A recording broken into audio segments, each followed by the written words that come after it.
Orang tua salah seorang paskibraka putri menyayangkan kebijakan Badan Pembinaan Ideologi Pancasila yang meminta para peserta paskibraka melepas jilbab.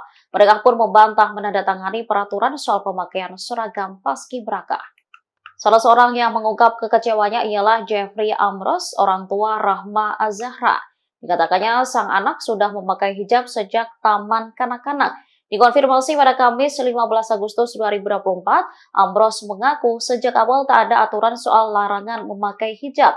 Diakuinya ia hanya menandatangani surat izin dari orang tua. Namun ia mengaku tak mengetahui jika ada peraturan yang diteken anaknya ketika pembinaan di Cibubur perihal pengenaan jilbab.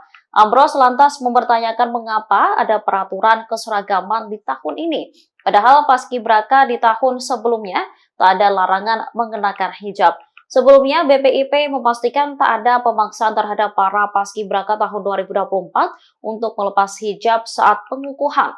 Kepala BPIP Yudian Wahyudi menyebut setiap calon paskibraka melakukan pendaftaran secara sukarela. Selain itu telah menandatangani pernyataan soal tata pakaian dan sikap tampang paskibraka.